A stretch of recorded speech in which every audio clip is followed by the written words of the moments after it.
Gedək yana. Amma indi biz orada bir yol var da, o deyir 18-ci ildə deyəsən də ermənilərin bura gəlməyi. Bu kənddən keçiblər. Hə, bu kənddə keçib yox. Daha doğrusu bu kənddə çox ziyan vurublar.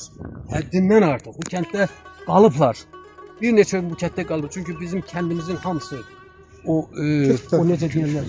O baş bilənləri cəmaatın hamısını yığıb arabalarla göç edir. Kəl arabaları ilə hamısı miniblər, hamısı göç edir. Onda gedək orada danışaq o haqda, həm də yerinə uyğun olsun da. Hə, yox, orada onsuz da hər tərəfindən. Qədim yollardan biri də onsuz da bax bu da yoldur. Qədim yollardan biri də odur. Qədim yollardan biri də ən çox da bax bu yol gedirdi məsələn. O mübariz gəlin düşdüyü yer Şuşanın ən qədim yollarından biri o idi. Ən qədim yol. Biri sonra lap öküz arabaları olan vaxtlarda. Hə, ən qədim yollarından biri o idi. Ən qədim yollardan biri bax budur. Ondan sonra biri buradakılarda qalıb, qədim yollardan biri.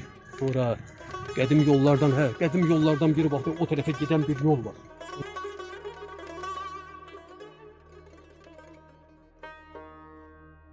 Sudakı Allah Taala'nın qoyduğu məcra ilə gedib dəy məsələ.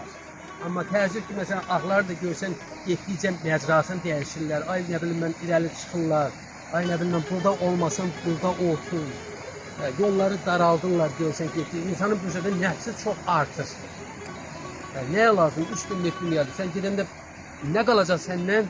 Gözəl xatirələr, gözəl qoyduğun yollar, əkdiyin, nə bilim, ağaclar, saldığın körpülər. Çünki insan nə yapar? 3 günlük dünyadır. İnsandan gözəl əməllər qalır.